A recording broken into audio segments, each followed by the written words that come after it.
cet immense drapeau palestinien est devenu un acte de résistance.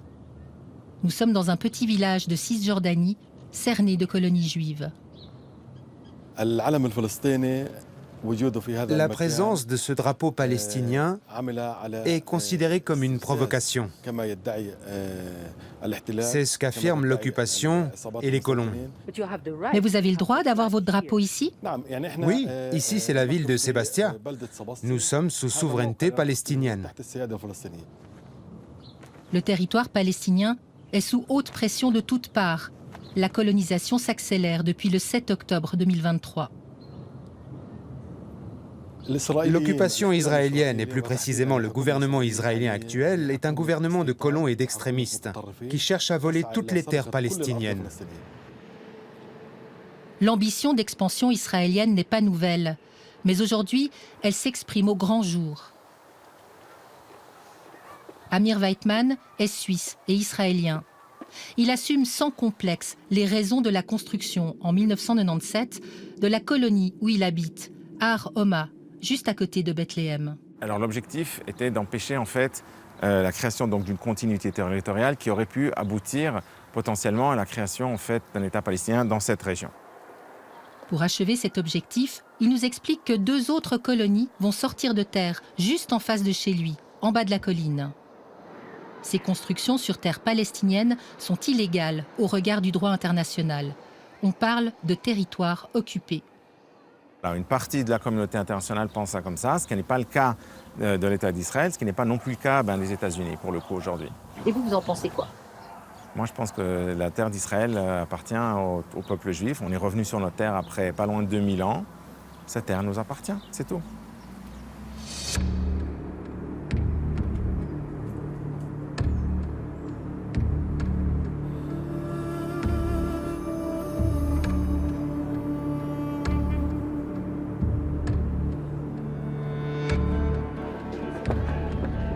Dans les rues de Jérusalem, le 7 octobre 2023 est encore présent, constamment, sur les murs, mais surtout dans les esprits. On s'en rend compte pendant les quelques semaines passées en Israël. Nous sommes venus pour écouter et tenter de comprendre comment les communautés israéliennes et palestiniennes envisagent l'avenir.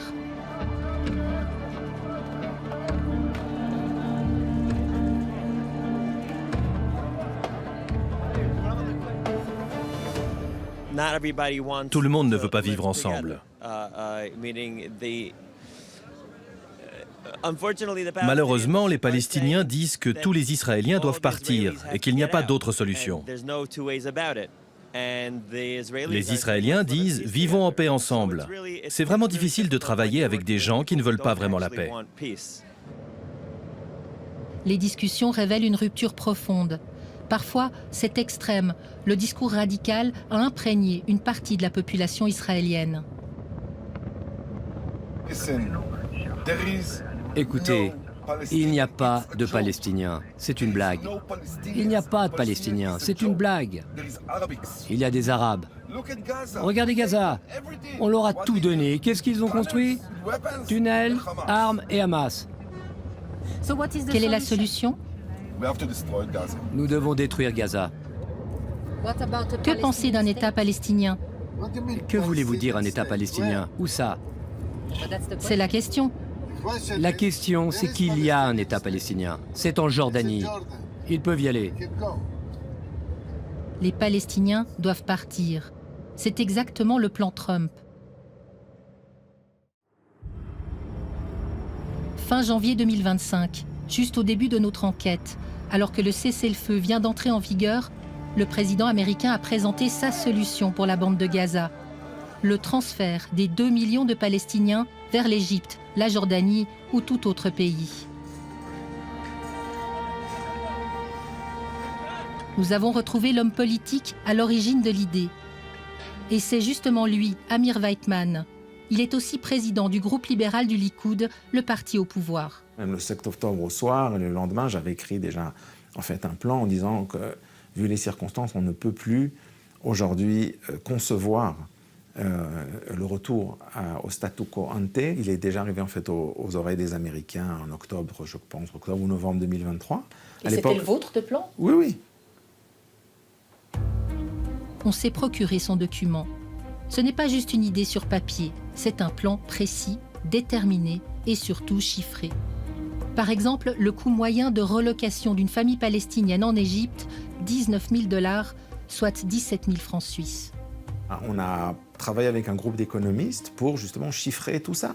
Et ce qu'il y a, c'est que c'est pas cher. C'est-à-dire, ensuite, on peut discuter combien on veut donner, à qui, etc. Mais je pense pour 20 ou 30 milliards de dollars, ce qui sont quand même des clopinettes, on peut faire ça sans problème. Si on veut être extrêmement large et donner encore plus, on peut le faire pour 50 milliards de dollars, admettons. Probablement, c'est pas la peine. Ça, c'est le prix de quoi? C'est le prix de réinstaller les Palestiniens, par exemple en Égypte ou ailleurs, dans des bonnes conditions, tout en leur donnant des compensations, tout en leur donnant suffisamment d'argent pour qu'ils puissent vivre pendant une période de temps, je sais pas, 1 an, 2 ans, avoir un travail, des compensations de nouveau pour la perte de propriété, etc.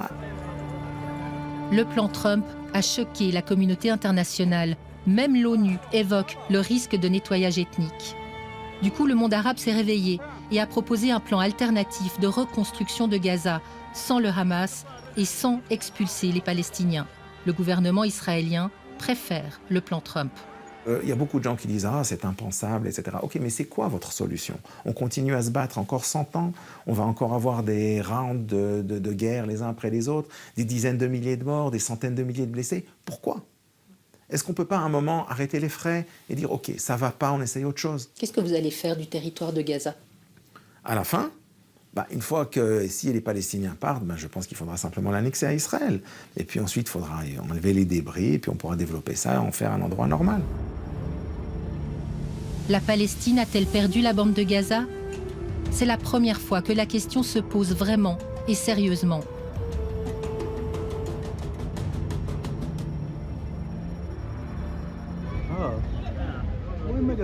D'autant que la guerre a repris le 18 mars 2025, alors que la survie des Gazaouis dépend intégralement de l'aide humanitaire. La plus importante organisation qui vient en aide aux Palestiniens, c'est l'UNRWA. Or, elle a été interdite depuis le 30 janvier 2025 par le gouvernement israélien. Cela concerne bien plus que l'aide d'urgence à Gaza. Pour comprendre, il faut revenir au rôle spécifique de cette agence des Nations Unies. Fondée en 1949, son mandat est de protéger les 750 000 Palestiniens déplacés lors de la création de l'État d'Israël, en attendant qu'une solution à 2 États soit trouvée, en attendant que le droit au retour puisse s'appliquer.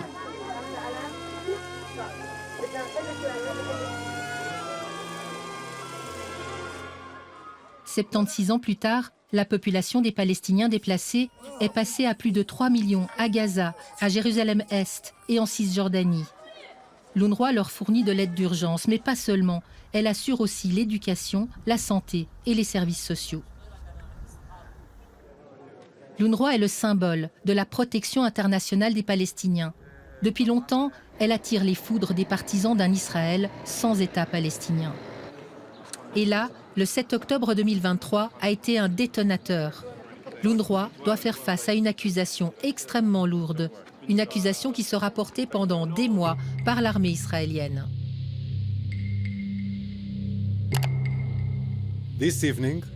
Ce soir, nous publions les noms d'autres terroristes employés par l'UNRWA qui ont participé au massacre du 7 octobre.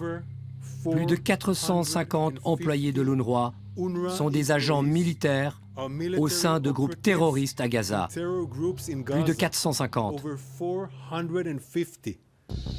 450, un chiffre qui va très vite diminuer à 9, après les conclusions de 2 enquêtes indépendantes commandées par l'ONU. Les 9 employés sont immédiatement licenciés par l'UNRWA, mais c'est trop tard. L'idée d'infiltration totale de l'organisation onusienne se diffuse jusqu'à se cristalliser au plus haut niveau politique. Et en Israël, l'institution politique la plus puissante, c'est le Parlement, la Knesset. Le message délivré aux députés a été clair. L'UNRWA n'est pas une agence d'aide aux réfugiés. L'UNRWA est une agence d'aide au Hamas. Le 28 octobre 2024, les députés votent massivement 2 lois qui interdisent toute présence de l'UNRWA sur territoire israélien et tout contact avec des officiels israéliens. Les lois prennent effet au 30 janvier 2025.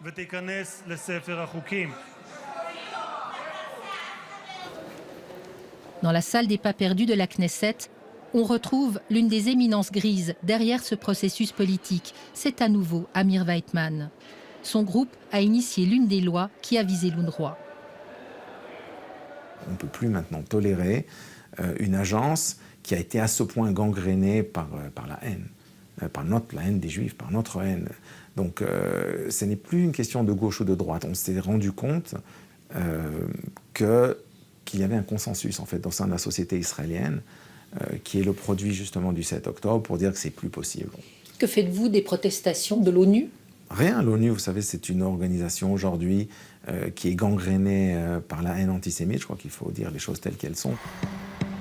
Les mots sont forts, mais c'est la position actuelle ouvertement exprimée du gouvernement israélien à l'égard de l'ONU. L'UNRWA a reçu l'ordre d'évacuer son quartier général à Jérusalem-Est avant le 30 janvier 2025. C'est la fin de 76 ans de présence.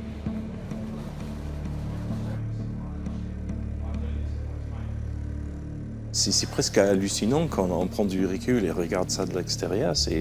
On est dans une situation où un État membre de l'ONU a décidé d'interdire le travail d'une agence de l'ONU qui est mandatée par l'Assemblée générale. Pour les collègues internationaux, on a été obligé de partir au plus tard demain parce que nos visas arrivent à terme demain. Ils ont été raccourcis. Pour les collègues locaux, qui sont les premiers à être touchés par les risques d'intimidation ou de violence, ils ne seront pas là parce qu'ils ne peuvent pas être mis en danger. Car le danger est réel. Travailler pour l'UNRWA désormais, aux yeux des autorités israéliennes, c'est travailler pour des terroristes. All this place belong to Hamas, support Hamas, working with Hamas. Le lendemain, jour de l'ultimatum. No more terror, no more Hamas, only real human rights. Am Israël Chai. Un groupe d'ultranationalistes juifs crie victoire devant la presse internationale. Parmi les manifestants, le maire adjoint de Jérusalem. Son discours est sans filtre. Aujourd'hui, nous sommes ici pour célébrer un petit pas important. Cette organisation ennemie nazie n'est plus autorisée à agir et à opérer ici en Israël ou à Jérusalem. Quelle alternative proposez-vous aux bénéficiaires de l'UNRWA ? Tout est mieux. L'UNRWA fournit de très mauvais services, de très mauvais services. Dans le domaine de l'éducation, c'est très mauvais. En matière de santé, c'est très mauvais. Connaissez-vous un seul réfugié de l'UNRWA ou un seul réfugié arabe qui ait reçu le prix Nobel de médecine, de mathématiques ou de quoi que ce soit d'autre ? L'UNRWA a décidé de continuer son travail sur le terrain jusqu'à ce qu'on l'en empêche. À fin mars 2025, les cliniques et les écoles de l'agence sont toujours ouvertes. Mais l'incertitude pèse sur les 5 millions de bénéficiaires. Tout peut s'arrêter du jour au lendemain sur simple intervention des autorités israéliennes.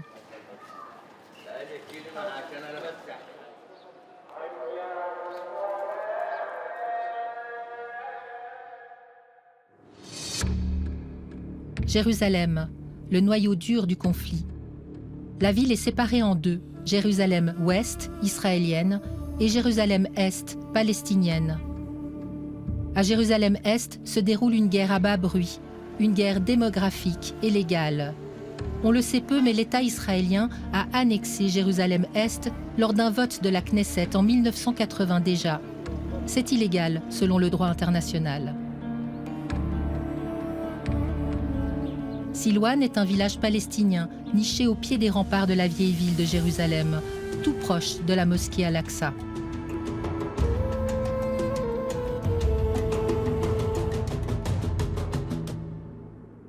Depuis quelques années, le village est sous intense pression de deux organisations israéliennes.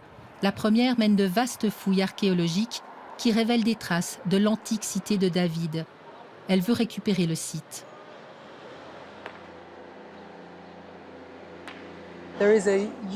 Il y a une très grande organisation, une organisation de colons très puissante appelée ELAD.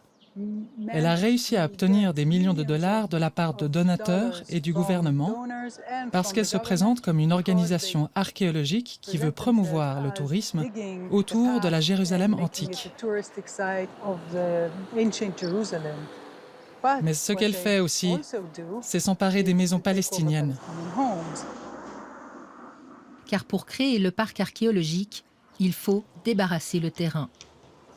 Cette voie est devenue rare en Israël. Hagit Ofran œuvre pour l'organisation pacifiste israélienne Peace Now, connue pour sa défense de la solution à deux États et sa surveillance des implantations juives sur territoire palestinien. Je me suis arrêté ici parce que la dernière fois que je suis venu, il y avait 4 maisons et maintenant je vois que ce sont des ruines. Il y avait une famille qui vivait ici. Plusieurs frères avec leurs enfants. 3 maisons et une maison d'une autre famille.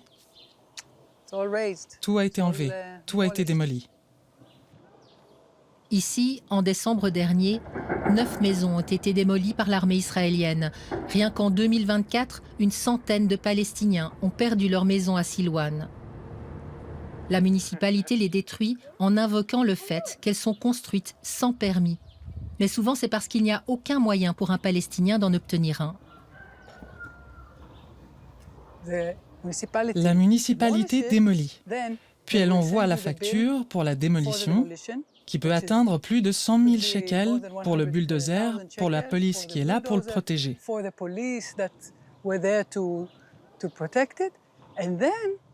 Et ensuite, vous devrez nettoyer les débris, ce qui peut aussi s'élever à 100 000 shekels pour payer les camions et les bulldozers. Et vous êtes obligé. Si vous ne le faites pas, ils vous font payer encore plus. Donc, les gens ne perdent pas seulement leur maison, ils perdent tout ce qu'ils possèdent. Les Palestiniens aujourd'hui n'osent plus se défendre. Depuis cette guerre, les gens n'osent plus rien dire, c'est incroyable. Il y a quelques années, vous auriez eu des émeutes, des gens qui crient, des gens qui protestent. Maintenant, les gens ne font que passer. Ils ne veulent pas voir, ne veulent pas savoir. Parce que c'est tellement cher payé d'être attrapé par la police. Et pour elle, qui est une activiste israélienne, je me compare toujours aux Palestiniens, à ce qu'ils endurent si eux ouvrent la bouche. J'ai encore ma liberté, je peux parler. Mais oui, il y a beaucoup de pression. Silouane était connue depuis longtemps comme un haut lieu de résistance palestinienne, et de manière originale.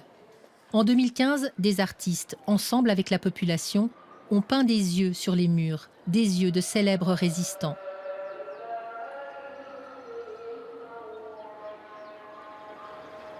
Mais le cœur du village cède, maison par maison, sous la pression d'une seconde organisation israélienne, Ateret Kohanim.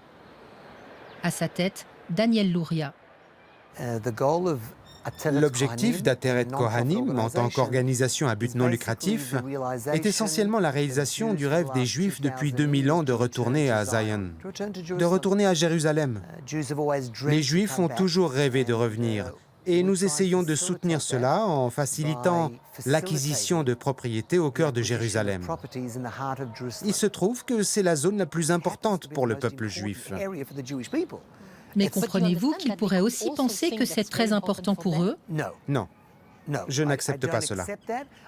Je pense que c'est un mensonge qui a été poussé et promu au cours des 20 ou 30 dernières années. Il n'y a jamais eu d'État arabe palestinien de la rivière à la mer. La seule Palestine qui n'a jamais existé et que le monde a ratifiée, c'était la nation des Juifs. On retrouve ce discours radical.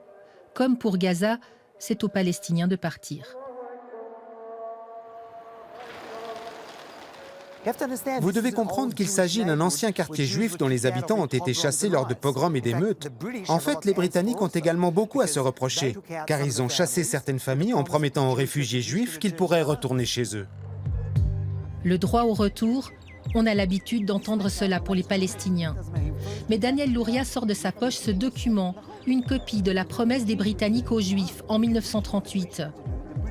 C'est sur cette base que l'organisation israélienne intente parfois des actions en justice. Et ça marche. Plusieurs familles israéliennes ont réussi à s'installer au cœur de Silouane.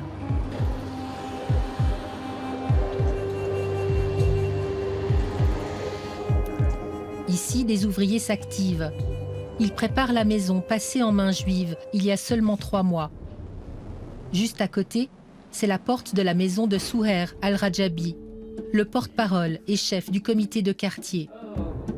Il a reçu un ordre d'expulsion dans un délai de 6 mois et il n'est pas le seul.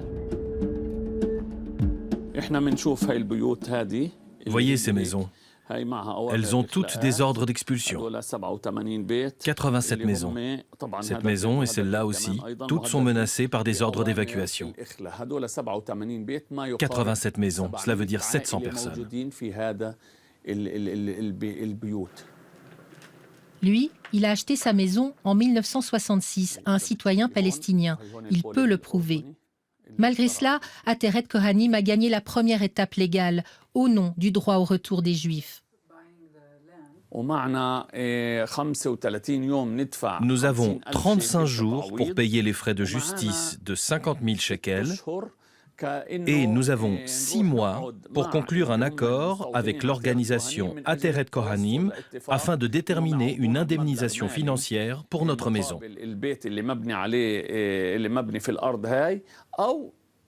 Et si on refuse, ils seront libres de pouvoir détruire notre maison. Il a déjà décidé de refuser la proposition. On va faire recours au tribunal et s'il rejette notre recours, on ira à la Cour suprême. Si elle refuse aussi, on ne partira quand même pas. Ici, c'est ma vie. Je suis né ici. J'ai grandi ici. Je me suis marié ici. J'ai eu mes enfants ici. Aujourd'hui, j'ai des petits-enfants dans cette maison. Je vais me battre par tous les moyens, pacifiques et non violents, pour garder ma maison pour moi et pour mes enfants après moi. La coexistence est extrêmement tendue. Les enfants juifs marchent dans les rues du village, accompagnés d'un garde armé. Les familles se déplacent dans des bus grillagés pour se protéger des jets de pierre palestiniens. Leurs immeubles sont bardés de caméras de surveillance. Du côté palestinien aussi, on surveille. Cela peut parfois servir à prouver son innocence, car la moindre étincelle peut dégénérer. C'est arrivé à Souher Al-Rajabi l'été dernier. Une patrouille de soldats israéliens a pris à partie son fils parce qu'il les filme avec son téléphone. Le ton monte, les coups pleuvent. Le père est blessé.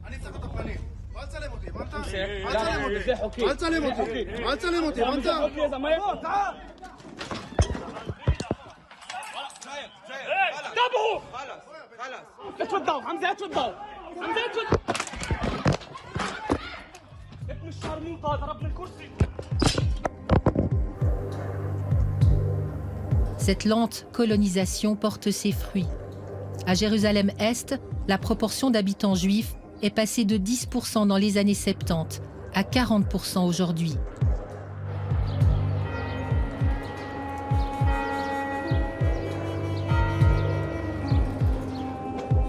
L'activiste israélienne ne lâche pas.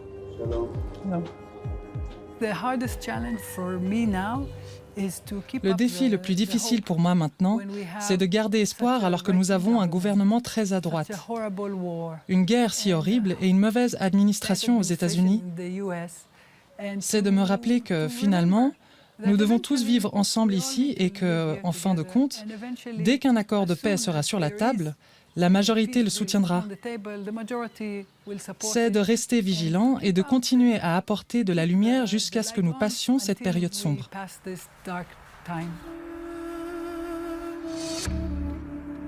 Gaza détruite, Jérusalem-Est en phase de judaïsation. Qu'en est-il de la Cisjordanie, le troisième et plus gros morceau du territoire palestinien?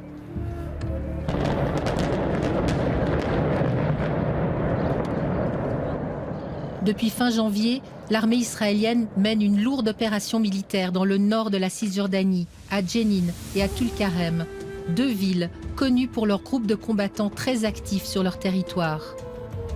L'armée israélienne a ordonné l'évacuation de dizaines de milliers de civils avant d'envoyer l'artillerie lourde. Ils sont là pour un moment.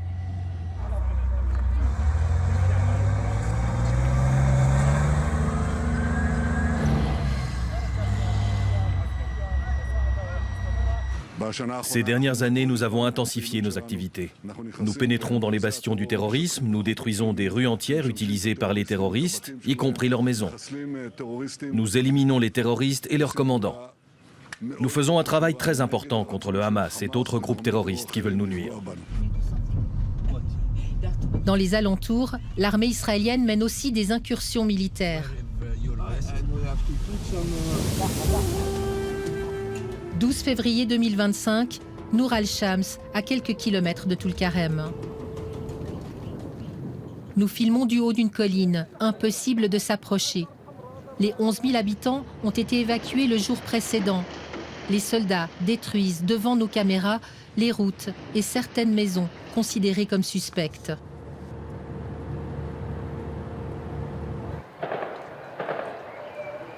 Cet habitant, évacué avec sa famille, assiste à tout ça, impuissant. Ce n'est pas notre première évacuation, mais c'est la première fois qu'on nous oblige sous la contrainte des armes ou sous la menace de destruction de nos biens. Ils nous ont expulsés de force. Savez-vous quand vous pourrez rentrer dans votre maison? Non, je ne sais pas. Ils ne nous ont pas dit quand on pourra y retourner. Apparemment, ça va prendre beaucoup de temps. Pour l'instant, il a trouvé refuge chez son frère. J'ai accueilli chez moi entre 6 et 7 familles. Toutes les maisons alentours accueillent des personnes déplacées. 3 ou 4 familles chacun au moins.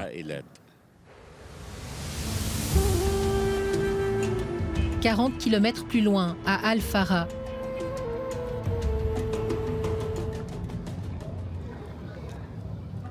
Ici, l'armée israélienne vient de se retirer après 10 jours d'opérations intensives. Les évacués rentrent chez eux et découvrent les dégâts.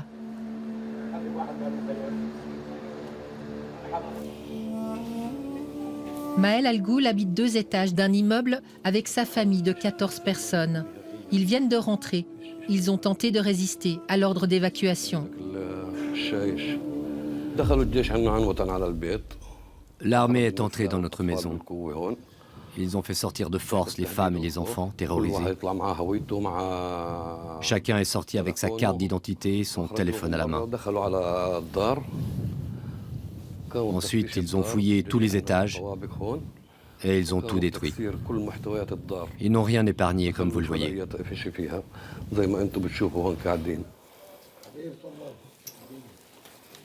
Juste sous la fenêtre, le sol est jonché de douilles. Ils ont installé des mitrailleuses. Ils ont cassé les fenêtres pour faire sortir leurs armes. Et d'ici, les snipers ont tiré sur les voisins. Que visaient-ils? Il n'y avait rien. Il n'y avait pas de confrontation, rien. C'est juste pour humilier les gens, tout détruire et les terrifier.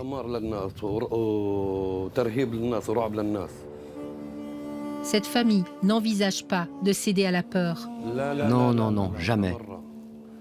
Nous resterons ici jusqu'à la dernière goutte de notre sang. Hors de question de nous expulser ou d'émigrer. La résistance, pour eux, c'est rester.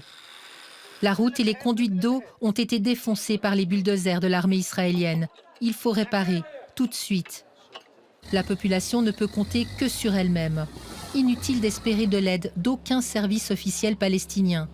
Ils sont seuls, et pour reconstruire, et pour se défendre.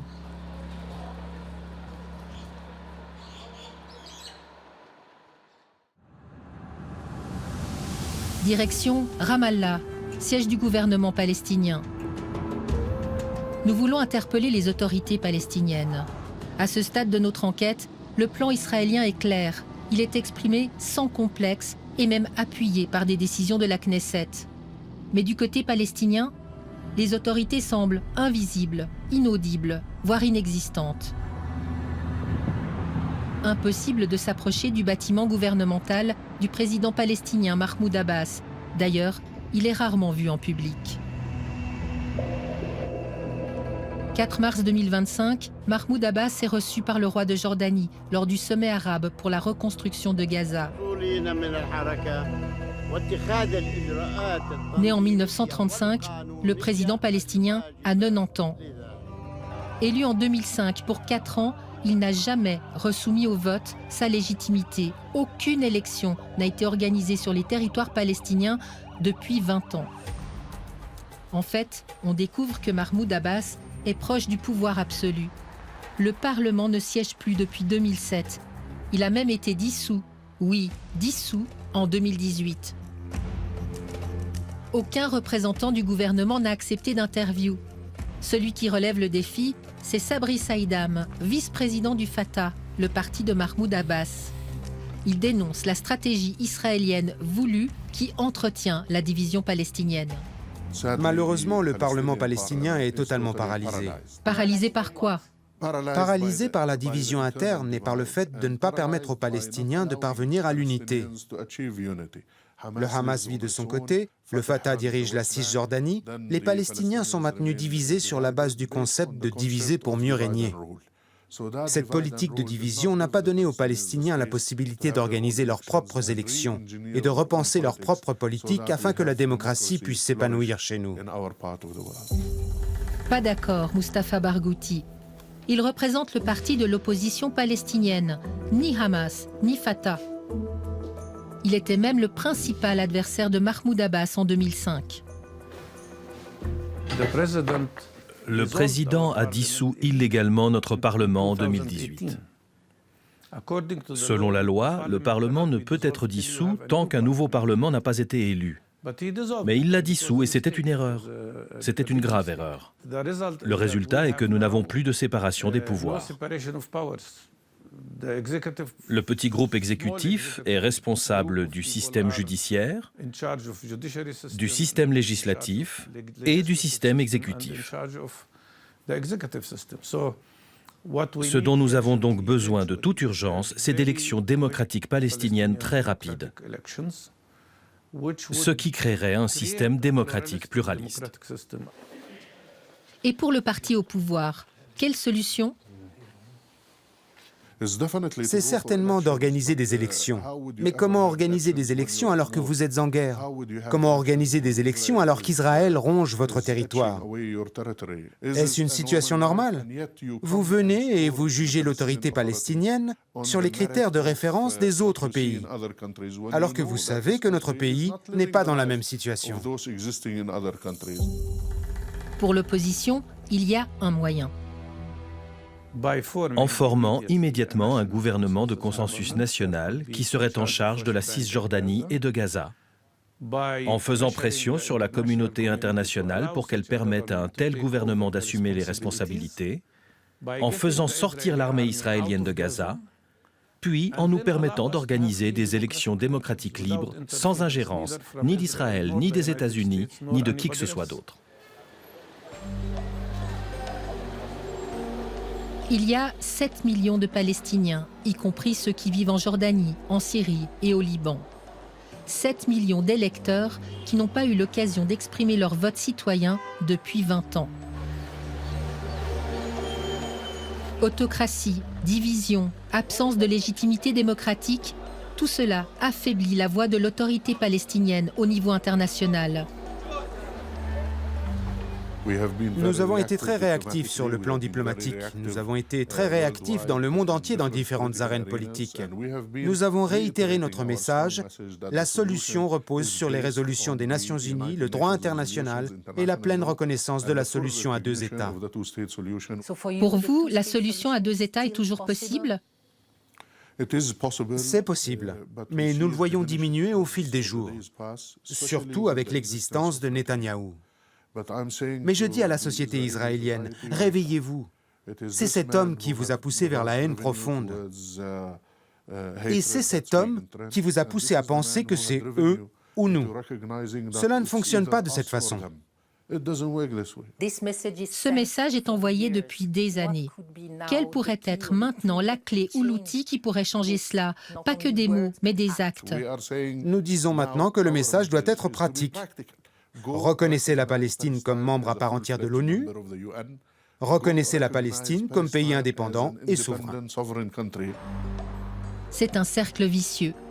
Le problème, c'est que la communauté internationale hésite à donner carte blanche à un gouvernement sans légitimité démocratique et que l'autorité palestinienne ne voit de solution qu'avec cette reconnaissance de la communauté internationale.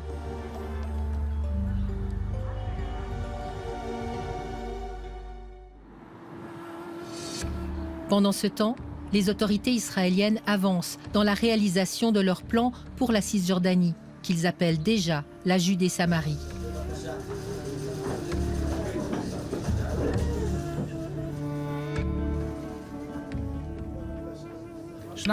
Cette année 2025 sera, avec l'aide de Dieu, l'année de la souveraineté en Judée-Samarie. Fin novembre 2024, Peace Now dénombrait 147 colonies reconnues par les autorités israéliennes en Cisjordanie et 224 avant-postes, un record. Sébastia, le village au drapeau immense, se retrouve cerné.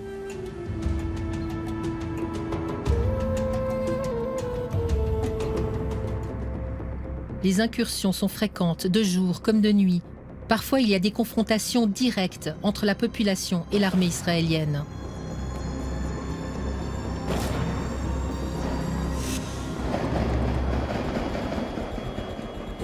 Où est la police palestinienne? Ne peuvent-ils pas vous aider? Cet endroit est sur territoire palestinien, mais la police palestinienne ne peut pas y accéder à cause de l'occupation. L'occupation peut prendre d'assaut le site, mais elle ne peut pas prendre d'assaut nos esprits et changer nos convictions que cette terre est palestinienne. La place où se trouve le drapeau borde un site archéologique remontant à l'âge de bronze. Il a été classé par l'UNESCO. Destination touristique avant la guerre, cette ressource économique a disparu. Il reste aux habitants de Sébastia la culture de leurs champs, surtout des oliviers.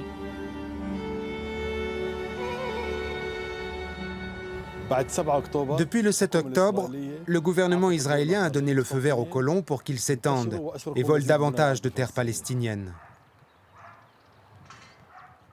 Cet olivier est plus ancien que l'occupation. L'occupation nous empêche d'atteindre les oliviers, de cueillir les fruits et de prendre soin de la terre. Les colons qui attaquent le village le plus souvent, ce sont ceux qui habitent dans la colonie de Homesh, située sur la montagne en face. Et de l'autre côté, ceux de la colonie de Shavi Shamon. Si quelqu'un de Sébastia va maintenant dans le champ, que va-t-il se passer? Il sera tué. Nous allons voir cette colonie de Homesh, juste en face, en haut de la colline. Sur la route, symbole des tensions, la guerre des tags sur les panneaux fait rage. Le noir couvre le nom arabe et le rouge le nom hébreu. La route passe par un premier checkpoint.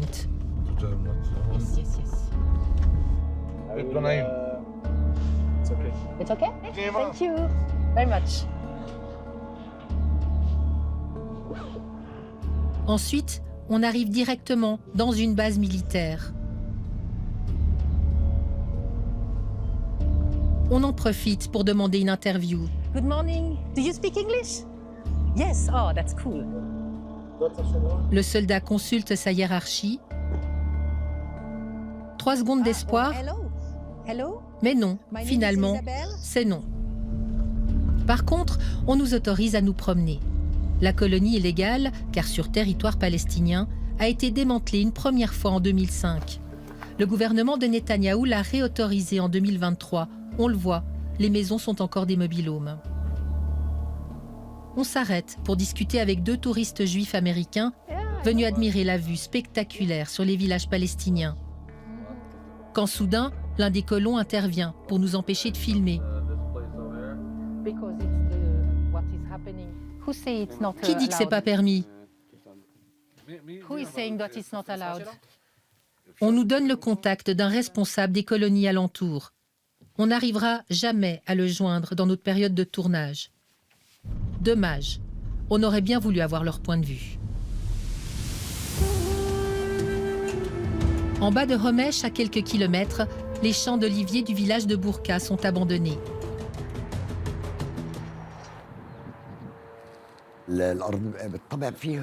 On a peur, pas tellement de l'armée, mais surtout des colons qui saccagent et attaquent. Imatsef et sa famille habitent Bourka. Ils ne savent plus quoi faire contre les colons qui les empêchent d'accéder à leur propre terre un peu à l'extérieur du village.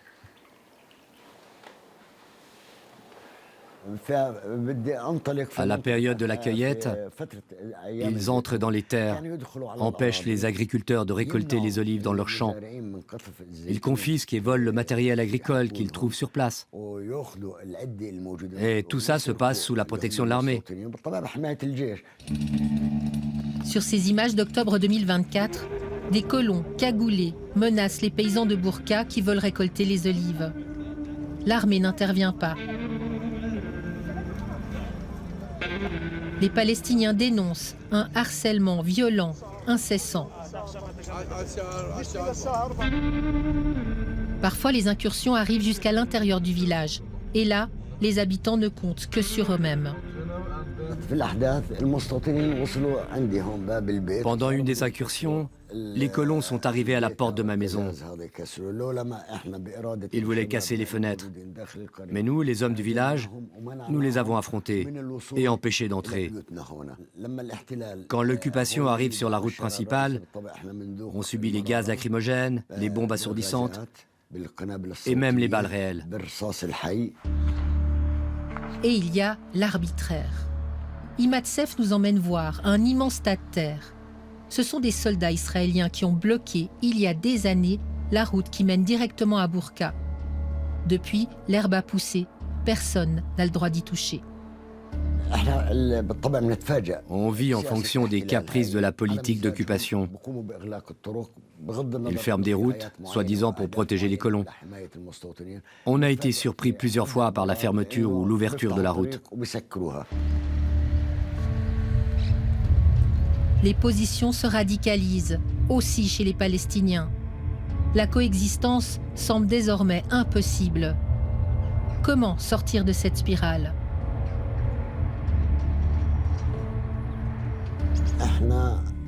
La solution ? On ne peut pas vivre les 2 peuples sur la même terre. C'est soit nous, soit eux.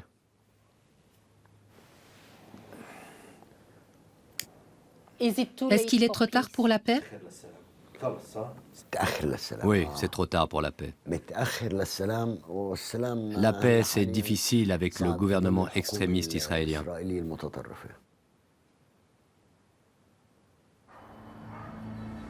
Et de fait, le territoire prévu pour créer un État palestinien, la bande de Gaza, Jérusalem-Est, la Cisjordanie, ce territoire n'existe presque plus.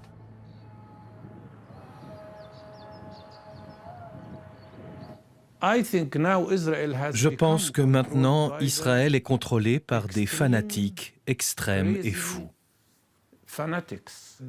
Ils vont remplir la Cisjordanie de colonies et de colons afin que les Palestiniens perdent tout espoir d'avoir leur propre État et qu'ils aient ensuite à choisir entre l'une des 3 options suivantes. Soit partir, ce qui équivaut à un nettoyage ethnique, soit accepter une vie d'asservissement, ce qui équivaut à un apartheid éternel, soit mourir.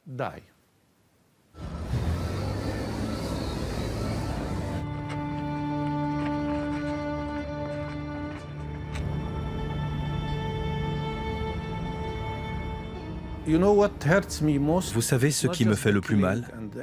Ce n'est pas seulement le meurtre, l'ignorance et tout ça. C'est le fait que les gens nous envoient un message selon lequel nous, les Palestiniens, ne sommes pas des êtres humains égaux. Comme s'il existait une norme pour les Américains, les Français, les Britanniques et les Israéliens, et une autre pour les Palestiniens, comme si nous étions des sous-humains. Cela fait très mal.